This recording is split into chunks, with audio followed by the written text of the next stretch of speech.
While we'd probably all agree that Skyrim is a great game to play, it's also sometimes an unfortunately easy game to beat. Just check out my achievements. But what if you wanted to turn Skyrim into the worst game that you've ever played? Today, we're going to boldly go where no one has gone before, beating Skyrim's Dragonborn on legendary survival while avoiding the Spider Courier. I wanna go home! At this point, you might be wondering what exactly a Spider Courier is, and it's simple. Oh! This Oh shit! is the Spider Courier. A horrible blood-curdling mod created by, Jason that replaces the default courier with a giant frostbite spider that moves at 500% speed. But if there's one thing that Jason should never have done, it's that he should never have challenged me.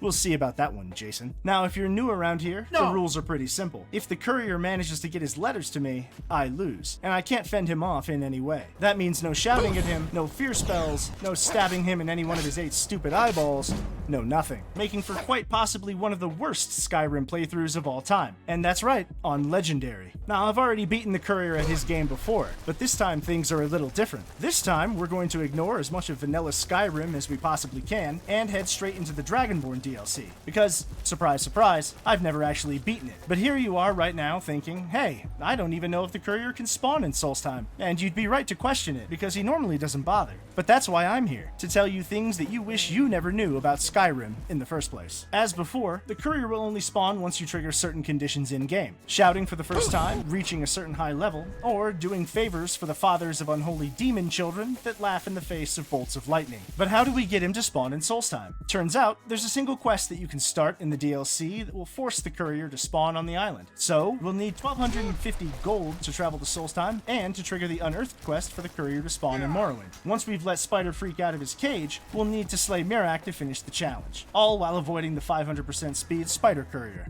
So, we ultimately land on Khajiit in order to make use of the absurdly powerful Night Eye talent, trust me, this will come in handy later, blast our way out of Helgen, and stop quickly to free an Imperial prisoner who doesn't really seem all that grateful, if I'm being honest. Down in Riverwood, Oliver's more than happy to share his family's heirlooms with a complete stranger, and we toss his ring of archery into the fire because one guy in the comment section last time called me a little bitch, and I took that one personally.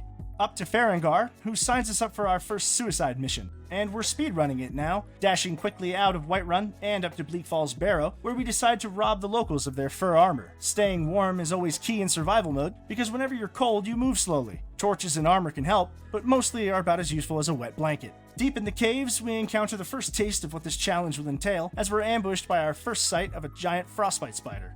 After flash frying the courier's second cousin, we'd trip over some bones and show Arvel the Swift the business end of our great axe before introducing the Draugr Overlord to the strength of level 1 flames. Now with the Dragonstone in hand, we return to Farengar and attempt to level up our alchemy before realizing that we actually ate all of our juniper berries on the trip over. The Jarl sends us out to slay a dragon, where we are immediately arrested for some raw beef that we may or may not have stolen on our way out. But hey, at least we've got enough gold for the trip now.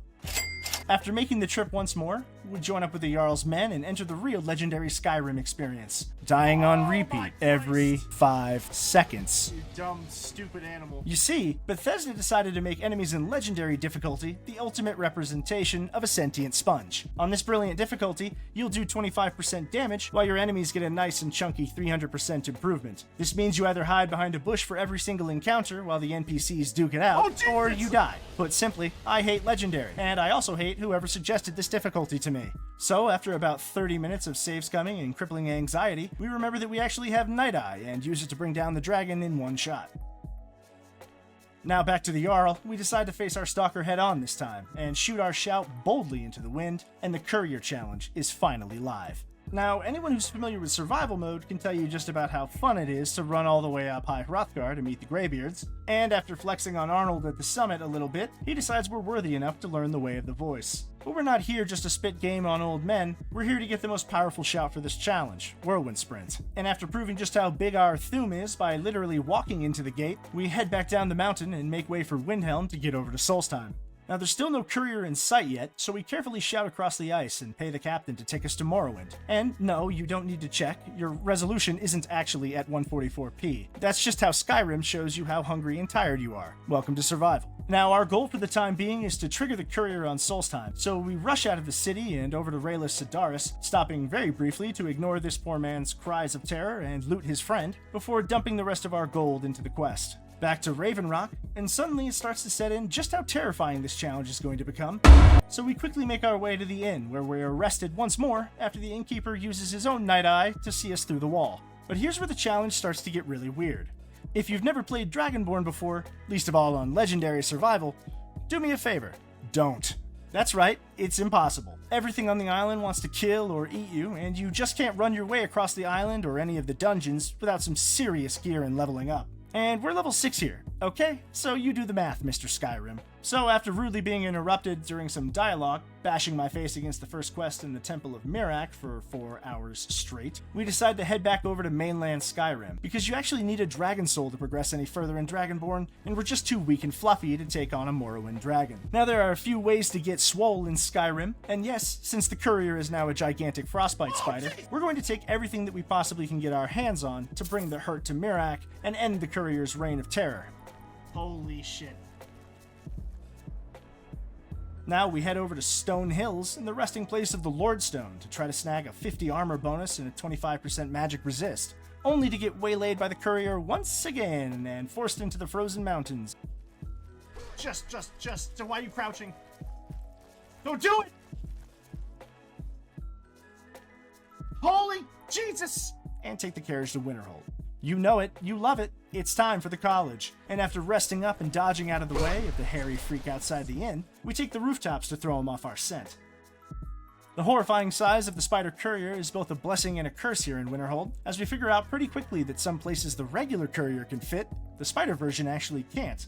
Now here's where we spent a few hours, and learned as many new spells and illusions that we possibly could to beef up for Solstheim, as well as just how badly your chat tries to kill you at every turn. Thanks.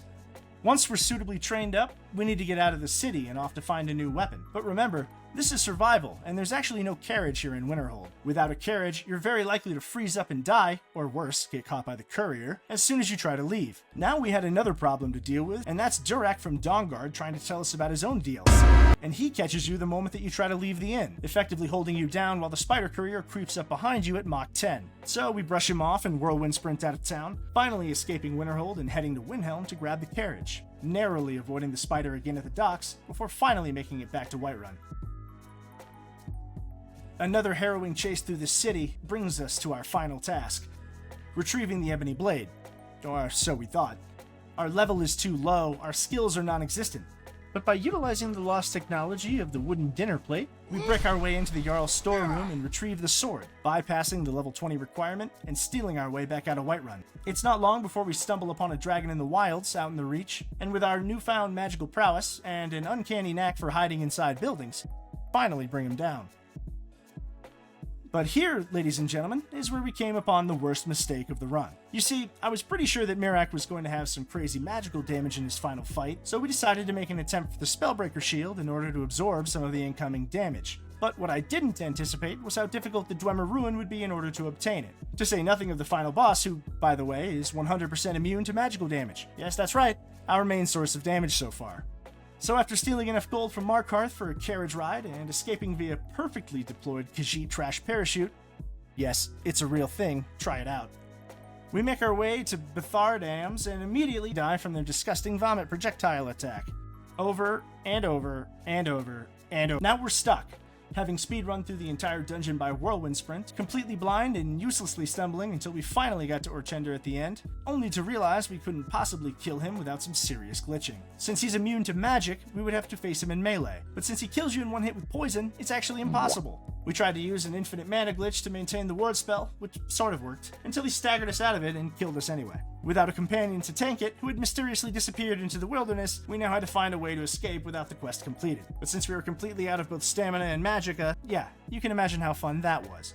But when all hope is gone, my fellow YouTubers, simply remember the power of dinner platter and leap headfirst into the abyss. By glitching through the wall with Whirlwind Sprint and our trusty utensils, we were able to teleport back to the start of the dungeon and ultimately freedom.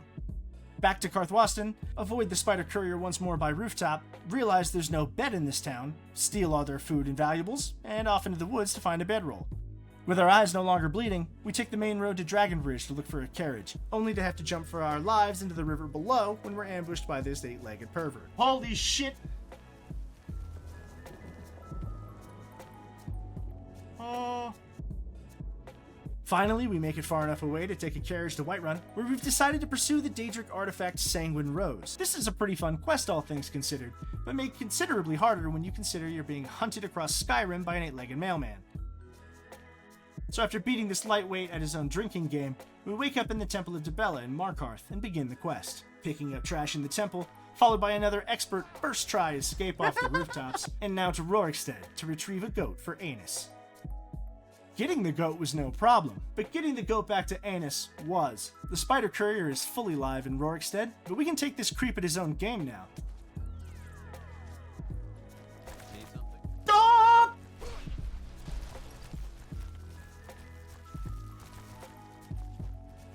Ooh! Got something for you. No, please.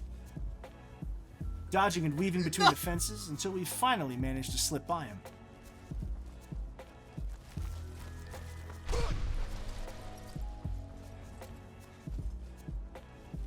I'll visit Whiterun from...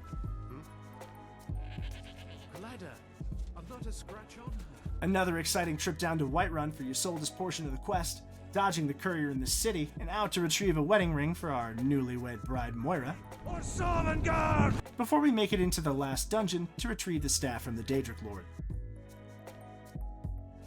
And now that we've assembled the proverbial Justice League of Skyrim, we only need to slay a few more dragons on our way back to Morrowind to take the fight to Miraak himself. With a couple more dragons under our belt and a quick ritual sacrificing of Wonder Woman to power up the Ebony Blade, we make the most ace escape you've ever seen and take the carriage back to Windhelm and the boat over to Solstheim. Here in Raven Rock, we're avoiding the courier in real time now, as he's starting to sense his imminent defeat and trying everything he can do to stop us.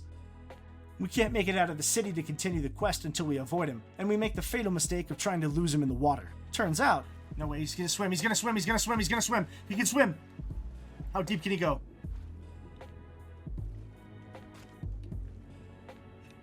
No! eventually we figure out how to avoid him here, and we pick up Teldrin Sero as the final member of our squad. We're attacked by our first blood dragon on the rooftops, which we easily bring down with the guards' help, while the courier looks on pathetically from below. Dragonborn has a fairly straightforward main quest, and with the help of the Justice League's newest member, Barf, that we picked up when we killed this chieftain, we cleanse the island of Miraak's mind control rocks and defeat his hentai minions. Onward now to Tel Mithrin, where we grab Neloth, who's actually a Grand Telvanni wizard, you should know, and head to Nichardak for another grueling set of puzzles. Lowering water, raising gates, and another hour and a half of stumbling in the darkness, getting one shot by psychotic robots before we bust our way out of the cave with the final black book in our hands.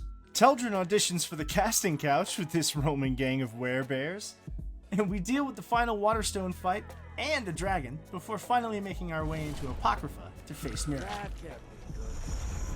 Reading each of the books goes about how you'd expect it to, falling in acid and getting one shot by tentacles, but eventually we clear through the first and second, sacrifice this old man to the dark gods while the courier looks on in horror from the bushes, and battle our way through the last gauntlet to the final word wall, where we sneeze a dragon under our control. It took me about 10 minutes to figure out I had no idea how to actually fly this thing, but eventually I just stopped touching any buttons whatsoever, and the game guides us nicely over to the final arena. It's here that the greatest battle of the ages unfolded, and Miraak stood no chance before our righteous fury, as we cleaved through every one of his phases with ease. All of our training had finally paid off as our swords clashed in an epic duel for the ages, and eventually we landed enough blows to finish him off with our superior might. As Miraak tries to flee in terror, Wes Johnson descends from the heavens to disintegrate him, and we rip off his clothes to take our place as the one and only Dragonborn. That's damn right I'm carrying too much to be able to run. Look at the size of the gonads on this thing. Once we're satisfied with our victory, we open the Black Book of Waking Dreams to return to Solstheim. Finally, we had defeated Miraak, and as we wandered around what remained of the island, we actually found no trace of the courier. It seemed that, after all of this time, the courier had actually been Miraak himself, and with his defeat, the world of Skyrim was finally saved, proving once and for all that yes, first try, no issue at all, I finally beat Skyrim Dragonborn, yes, me, without ever getting a letter from the courier, who's actually a gigantic frostbite spider that moves at 500% speed on survival mode, and legendary difficulty, yes, I did it. Don't even try to do it. It's already been...